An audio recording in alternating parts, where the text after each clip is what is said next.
ចាជម្រាបសួរបងប្អូនទាំងអស់គ្នាសុខសប្បាយណាស់ទាំងអស់គ្នាចាអាទិត្យណាក៏ដូចអាទិត្យណាយើងសមាជិករបស់យើង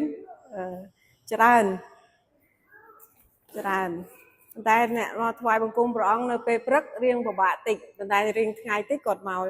ច្រើនជាមួយនឹងថ្វាយបង្គំជាមួយនឹងក្រុមធំចាអរគុណព្រះអង្គអញ្ចឹងយើងកុំឲ្យខាតពេលវេលារបស់ផងយើងនឹងអធិដ្ឋានជាមុនសិនហើយយើងនឹងរៀនព្រះបន្ទូលព្រះអង្គជាមួយគ្នាព្រះម្ចាស់ព្រះយេស៊ូវឲ្យអរព្រគុណព្រះអង្គនៅវេលាព្រឹកនេះយើងសរសើររំកើងព្រះអង្គដោយបទចម្រៀងហើយចូលមកក្រាបថ្វាយបង្គំព្រះអង្គជាថ្ងៃបរិសុទ្ធរបស់ផងព្រះអង្គនៅព្រះវិហារដែលយើងតែងតែធ្វើរៀងរាល់អាទិត្យហើយយើងក៏មានពេលនឹងរៀនព្រះបន្ទូលព្រះអង្គជាមួយគ្នាផងដែរសូមព្រះវិញ្ញាណបរិសុទ្ធរបស់ព្រះអង្គបានគង់រេរានៅជាមួយយើងហើយបង្ហាត់បង្រៀនយើងតាមព្រះបន្ទូលរបស់ផងព្រះអង្គហើយចម្រើនយើងខាងឯវិញ្ញាណដើម្បីឲ្យយើងបានស្គាល់ព្រះអង្គកាន់តែច្បាស់ផងដែរសូមថ្វាយពេលវេលានេះក្នុងព្រះនាមនៃព្រះអង្គម្ចាស់ព្រះយេស៊ូវគ្រីស្ទអាមែនចាអរគុណព្រះអង្គនៅថ្ងៃនេះខ្ញុំយកមេរៀនមួយមានចំណងជើងថាការយល់ដឹងពីវិញ្ញាណចាចឹងយើងដឹងហើយចាអញ្ចឹងយើងដឹងហើយកាលពេលយើងជឿព្រះអង្គយើងដឹងថាយើងជឿលើព្រះហើយយើងដឹងថាមានព្រះបិតាព្រះយេស៊ូវរាជបុត្រានោះហើយនឹងព្រះវិញ្ញាណបរិសុទ្ធហើយទាំងអស់រួមគ្នាតែមួយតើអ្នកណាបានបែងចែកចេញជា3ធ្លាប់ឃើញឬក៏ធ្លាប់គិតថាឆ្ងល់ទេតើអ្នកណាជាព្រះបិតាអ្នកណាជាព្រះរាជបុត្រាព្រះយេស៊ូវហើយអ្នកណាជាព្រះវិញ្ញាណបរិសុទ្ធហើយព្រះគម្ពីរបានប្រាប់យើងថានៅគម្ពីរយូហានចំពុក10ខ30យើងមើលឃើញហើយថាខ្ញុំនិងព្រះបិតាគឺតែមួយអង្គទេតើអ្នកណានិយាយថាពាក្យថាខ្ញុំគឺជាព្រះយេស៊ូវចាព្រះរាជបុត្រាដូច្នេះយើងចំណាំថាព្រះរាជបុត្រាព្រះយេស៊ូវគឺជាព្រះបិតាព្រះបិតានិងព្រះយេស៊ូវតែមួយអង្គចូលយើងមើលឃើញថាព្រះវិញ្ញាណបរិសុទ្ធព្រះអង្គវិញមកពីណាហើយព្រះអង្គជានរណាដែរនៅតាមគម្ពីរលូកាចំពុក1ខ35បាននិយាយថាទេវតាក៏ឆ្លើយថាព្រះវិញ្ញាណបរិសុទ្ធនឹងយាងមកសន្ធិដ្ឋលើនាងហើយព្រះចេស្តានៃព្រះដ៏ខ្ពស់បំផុតនឹងមកគ្របបាំងលើនាងដោយស្រមោលហើយដូច្នេះបុត្របរិសុទ្ធដែលនឹងប្រសូតមកនោះត្រូវហៅថាព្រះរាជបុត្រានៃព្រះអញ្ចឹងយើងមើលឃើញមិញថាព្រះយេស៊ូវនិងព្រះបិតាតែមួយប៉ុន្តែឥឡូវយើងឃើញថាព្រះវិញ្ញាណនឹងមកសន្ធិដ្ឋលើនាងម៉ារីនាងនេះជានាងម៉ារីហើយព្រះវិញ្ញាណបរិសុទ្ធនោះមកសន្ធិដ្ឋលើដោយស្រមោលហើយបុត្រនោះនឹងកើតមកជាព្រះរាជបុត្រានៃព្រះដែលយើងហៅថាព្រះអង្គព្រះយេស៊ូវអញ្ចឹងយើងមើលឃើញណាព្រះបិតាព្រះយេស៊ូវតែមួយឥឡូវព្រះវិញ្ញាណបរិសុទ្ធនិងព្រះយេស៊ូវតែមួយអង្គដែរឃើញទេចាហើយក៏មានខគម្ពីរប្រាប់ដល់យើងដែរថារីឯអំណោយទាននោះមានផ្សេងពីគ្នាតែគឺជាព្រះវិញ្ញាណដដែលទេហើយក៏មានមុខងារផ្សេងពីគ្នាតែគឺជាព្រះអង្គម្ចាស់ដដែលទេចាអញ្ចឹងមានន័យថា3អង្គព្រះបិតាព្រះរាជបុត្រានិងព្រះវិញ្ញាណបរិសុទ្ធមានមុខងារជាព្រះតែមួយអង្គប៉ុន្តែមានមុខងារផ្សេងហើយខគម្ពីរបានបញ្ជាក់ថាជាព្រះអង្គម្ចាស់ដដែលទេប៉ុន្តែយើងដឹងថាព្រះវិញ្ញាណបរិសុទ្ធយាងមកនៅពេលណាយើងឃើញព្រះបិតាយើងឃើញហើយកន្លងមកថាព្រះអង្គជាអ្នកបង្កកើតផ្ទៃមេឃផែនដីហើយព្រះយេស៊ូវជាអ្នកដែលយាងមកផែនដីដើម្បីនឹងសង្គ្រោះមនុស្សមានបាបហើយចុះព្រះវិញ្ញាណបរិសុទ្ធយាងមកតាំងពីពេលណាហើយព្រះអង្គយាងមកដើម្បីអីមានអ្នកអាចឆ្លើយបានទេតើព្រះវិញ្ញាណយាងមកដើម្បីអីយើងមើលខបន្ទាប់ប្រហែលជាមិនសូវឃើញប៉ុន្តែខ្ញុំនិយាយនៅគម្ពីរកិច្ចការចំពុក1ខ4នៅពេលដែលព្រះអង្គព្រះយេស៊ូវសុគតបាន40ថ្ងៃព្រះអង្គយាងទៅនគរឋានសួគ៌ហើយថ្ងៃទី50ជាថ្ងៃមួយដែលប្រជាជនទាំងអស់ប្ររពពីអបអរសាទរដែលព្រះអង្គរស់ពីសុគតឡើងវិញជាថ្ងៃទី50ហើយមនុស្សទាំងអស់ហ្នឹងប្រជុំគ្នាកំពុងតែនៅក្នុងផ្ទះ ហើយក៏ពឹងតែអង្គុយនៅជាមួយគ្នាហ្នឹងក៏មានខ្យល់ឬក៏ដូចជាអណ្ដាតភ្លើងបានចុះមកដើម្បីសន្ធិដ្ឋលើពួកគេហើយអណ្ដាតភ្លើងហើយនឹងខ្យល់នោះឯងគឺជាព្រះវិញ្ញាណបរិសុទ្ធហើយចាប់ពីថ្ងៃនោះមកគឺព្រះវិញ្ញាណបាននៅជាមួយនឹងពួកសិស្សទាំងអស់នោះហើយចាប់ផ្ដើមមានអំណាចចេស្តាហើយគេចាប់ផ្ដើមផ្សាយដំណឹងល្អអត់ខ្លាចស្លាប់ចាអញ្ចឹងបានរៀបសារដល់មកដល់សប្តាហ៍នេះដោយសារដំណឹងល្អដែលព្រះវិញ្ញាណបរិសុទ្ធសន្ធិដ្ឋលើពួកសិស្សទាំងអស់នោះអញ្ចឹងព្រះវិញ្ញាណបរិសុទ្ធយាងមកនៅពេលនោះដែលគ្របដណ្ដប់ទៅលើពួកសិស្សប៉ុន្តែសួរថាព្រះវិញ្ញាណបរិសុទ្ធយាងមកជាលើកដំបូងមិនមែនទេព្រះវិញ្ញាណបរិសុទ្ធយាងមកតាំងពីកណ្ដោកណ្ដាលផែនដីណាបើយើងមើលក្នុងគម្ពីរលោកុប្បត្តិចំពុះ1ខ2ផែនដីខូច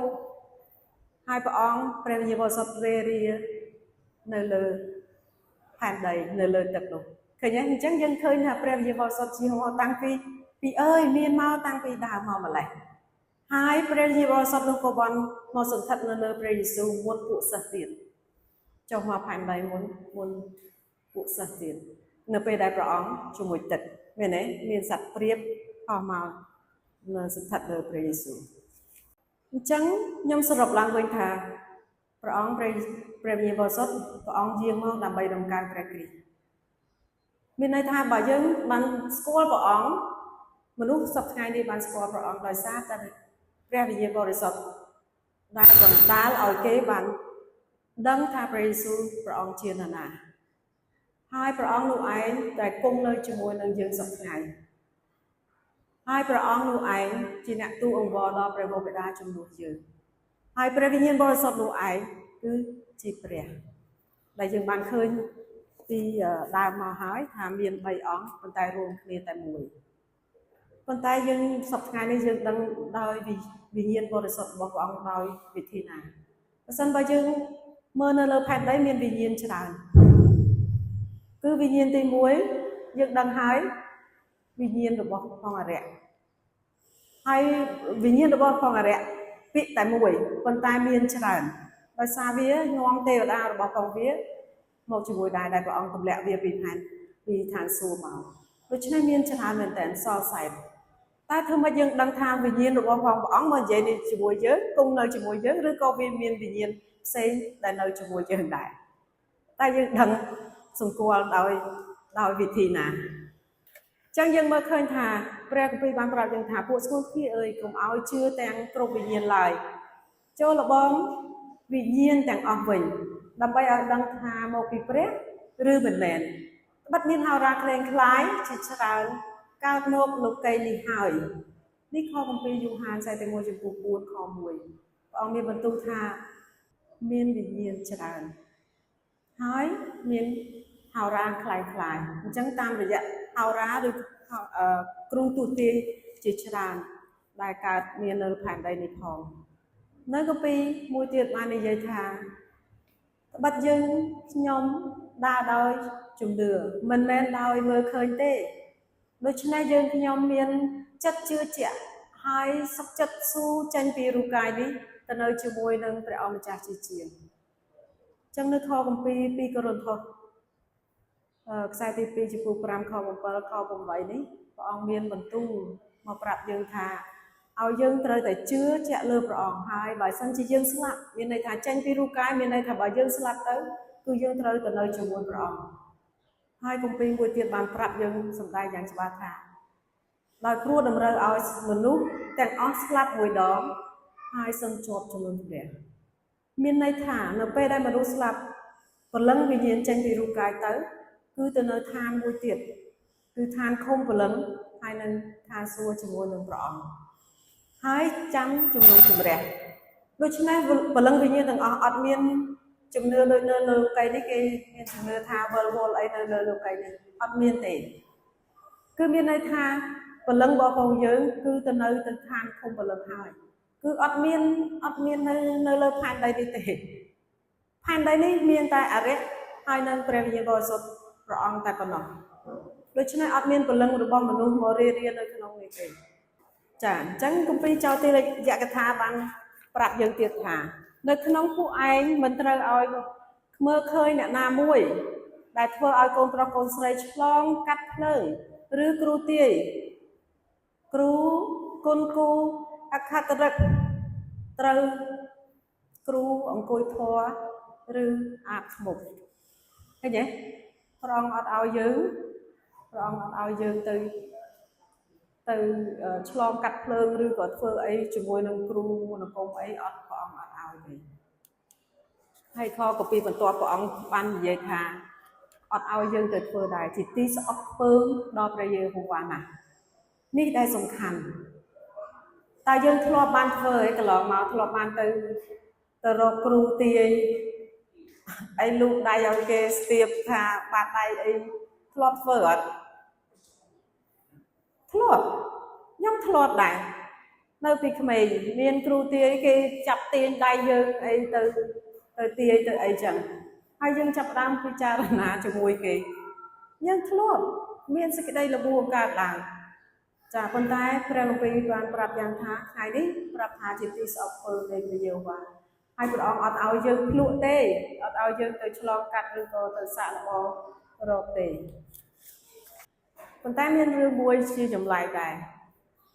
ខ្ញុំបានស្ដាប់ក្មេងប្រុសម្នាក់គាត់និយាយថាគាត់នៅពេលដែលគាត់អាយុ8ឆ្នាំនៅពេលដែលគាត់គេងទៅព្រលឹងរបស់ផងគាត់ចេញគាត់ប្រាប់ចឹងមួយខែ3ដងគាត់ថាចឹងប៉ុន្តែយូរទៅគាត់ឆ្ងល់រហូតដល់គាត់ដឹងថានៅពេលដែលគាត់ហោះចេញនៅពេលយប់ហ្នឹងគាត់មើលឃើញរូបកាយរបស់ផងគាត់ហើយគាត់អាចហោះចេញទៅខាងក្រៅហើយគាត់មើលឃើញវិញ្ញាណ2ប្រភេទវិញ្ញាណមួយគឺវិញ្ញាណច្រើនជាកញ្ចុងគាត់ថាច្រើនមែនតើហើយវិញ្ញាណមួយទៀតដូចហាក់ដូចជាមានភ្លើងអីអញ្ចឹងហើយរហូតដល់គាត់ចាប់ដើមឆ្ងល់គាត់សួរវិញ្ញាណទាំងអស់ហ្នឹងមកពីណាហើយមកធ្វើអីមានតួនាទីធ្វើអីហើយគាត់ចង់ដឹងហើយវិញ្ញាណទាំងអស់ហ្នឹងភាគច្រើនអត់ឆ្លើយនឹងគាត់ទេប៉ុន្តែគាត់ថាមាន10%ឆ្លើយគាត់ថាគាត់មកមានតួនាទីហើយគាត់មកបំពេញតួនាទីនៅផែនដីហើយគាត់មិនទាន់ចប់ទេតួនាទីរបស់គាត់ហើយគាត់គ្រាន់តែដឹងតែប៉ុណ្ណឹងហើយរហូតដល់គាត់ដឹងខ្លួនថាខ្លួនគាត់ហ្នឹងបើសិនជាគាត់ចង់ចេញពីរូបកាយរបស់គាត់អាចធ្វើបានទៀតចាគាត់អាចធ្វើបានទៀតប៉ុន្តែព្រះគម្ពីរថាម៉េច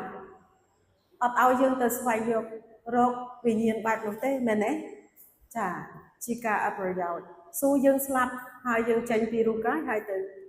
នគរឋានសួគ៌តែម្ដងខ្ញុំដកស្រង់ចេញពី page ego ច្រើនមាននៅបង់ក្លាដេសមាននៅឥណ្ឌូនេស៊ីមានអរិយឃើញយើងឃើញថាវាចងមនុស្សដោយធ្វើតាមរបៀបផ្សេងពេលខ្លះឃើញកោសក់សក់ដាញ់ហើយមនុស្សនឹងអត់ព្រមចេញទៅណាទេនៅក្នុងផ្ទះឬក៏រត់តាមផ្លូវអីចឹងហើយនៅពេលដែលក្រុមនឹងចាប់ផ្ដើមចង់ព្យាបាលគាត់ចឹងគេចាប់គាត់រហូតដល់ពេលខ្លះអត់ព្រមឲ្យគេតាមស្រួលទេពីព្រោះគេចង់កោសក់ហើយគេដឹងថាវិញ្ញាណនោះនៅក្នុងសក់នឹងឯងហើយអត់ចង់ឲ្យគាត់កោសក់ទេហើយគេពេលខ្លះគេច្បាប់រហូតដល់ដាច់ដៃដាច់ជើងនៅពេលបន្ទាប់ពីកោសក់កោអីហើយគាត់ទៅខ្លាយទៅជាមនុស្សល្អវិញគាត់អត់មានបញ្ហាអីសោះប៉ុន្តែខ្ញុំមិននិយាយពីអ្នកដែលមានបញ្ហាផ្លូវចិត្តហើយគាត់ខូចខួរក្បាលទេនោះជារឿងផ្សេងទៀតនេះវិញ្ញាណចូលខ្ញុំនិយាយតែវិញ្ញាណដែលចូលហើយមនុស្សដែលមានបញ្ហាខួរក្បាលក៏ព្រះអង្គបើសិនជាព្រះអង្គសប្ហតីព្រះអង្គប្រោសគេឲ្យជាដែរដូចគ្នាប៉ុន្តែនេះនិយាយពីវិញ្ញាណគឺវិញ្ញាណចងរបស់គេចងគេហើយគេមិនបានជាទេហើយយើងមើលឃើញថាមនុស្សខ្លះក៏ចូលចិត្តទៅរកគ្រូទាយអីចឹងទៅហើយឃើញនេះមនុស្សមកប្រភេទទៀតតាមរូបភាពហ្នឹងអាក្រក់មែនតើពីព្រោះគាត់បិទបាំងមុខគាត់យកសម្ភារៈហើយបើសិនជាក្រុមហ្នឹងគាត់ទៅដោះឡើងយូរតម្រាំទៅដោះអស់ចេញពីក្នុងខ្លួនរបស់គាត់តាំងពីចានឆ្នាំងសុព្រាមានខ្សែអីច្រើនមែនតើហើយបងប្អូនបើចង់មើលអាចទៅចូលទៅមើលបាន page គេដាក់ ego អីប៉ុន្តែនៅបង់ក្លាដេសនៅឥណ្ឌូនេស៊ីមានច្រើនគេផុសរហូតហើយយើងឃើញថាតើវិញ្ញាណទាំងអស់នោះជាវិញ្ញាណរបស់ព្រះវិញ្ញាណរបស់ផងយើងឬក៏វិញ្ញាណអរិយចាយើងដឹងយ៉ាងច្បាស់ហើយយើងដឹងច្បាស់ចែកដាច់ពីគ្នានៅព្រះគម្ពីរបានប្រាប់ថាឯចោលវាមកប្រយោជន៍តែនឹងលួចសម្លាប់ ហើយបំផ្លាញប៉ុណ្ណោះតែឯខ្ញុំវិញខ្ញុំមកដើម្បីឲ្យអ្នករាល់គ្នាមានជីវិតហើយឲ្យជីវិតនោះពេញបរិបូរណ៍ផងចាចែកដាច់ពីគ្នាមែនទេចោលវាមកតែលួចវាលួចសេចក្តីជំនឿរបស់មនុស្សនឹងឯងវាលួចសេចក្តីជំនឿរបស់យើងនឹងវាអត់ចង់ឲ្យយើងទៅថ្វាយបង្គំព្រះអង្គទេវាអត់ចង់ឲ្យយើងទៅស្រឡាញ់ព្រះឬរកព្រះដល់ពិតដល់ឃើញទេវាលួចសេចក្តីជំនឿរបស់ផងយើងនឹងឯងហើយវាឲ្យយើងធ្វើអំពើបាបជំនួសវានឹងវាចូលទៅក្នុងមនុស្សហើយឲ្យប្រព្រឹត្តអំពើបាបដូច្នេះយើងឃើញថាព្រះវិញ្ញាណបរិសុទ្ធនិងអរិយវិញ្ញាណរបស់ព្រះអរិយគឺខុសគ្នាដាច់ដូច្នេះសរុបឡើងវិញថាព្រះអង្គព្រះវិញ្ញាណបរិសុទ្ធព្រះអង្គយាងមកដើម្បីដំកើងព្រះគ្រីស្ទគឺគ្រប់គ្នាបានស្គាល់ព្រះអង្គដោយសារព្រះវិញ្ញាណបរិសុទ្ធហើយទ្រង់គង់ជាមួយនឹងអ្នកជឿអ្នកអត់ជឿព្រះអង្គអត់គង់ជាមួយទេណាកុំច្រឡំឲ្យសោះព្រះអង្គគង់ជាមួយនឹងអ្នកជឿដូចយើងរាល់គ្នាដែរហើយព្រះអង្គជាអ្នកទូអង្វរជំនួសយើងហើយព្រះវិញ្ញាណបរិសុទ្ធនោះឯងជាព្រះតើយើងគួរទៅរកគ្រូអាបខាតព្រលឹងដែរឬអត់ចាជំនឿរបស់លោកីបើសិនជាមានអ្នកណាស្លាប់ឃើញគេទៅខាតព្រលឹងឯងទៅខាតព្រលឹងអ្នកណាមកវិញគេអត់ដឹងហើយអរិយនិយាយជំនួសមនុស្សស្លាប់នោះចាតាមពិតគេខាតអរិយហើយដែលគេចងអំបោះនៅដៃនោះគេចងអ្នកណាព្រលឹងវិញ្ញាណព្រះអង្គជាព្រះទៅគង់នៅជាមួយនឹងអំបោះអត់ទេព្រះអង្គគង់នៅជាមួយនឹងយើងជាមនុស្ស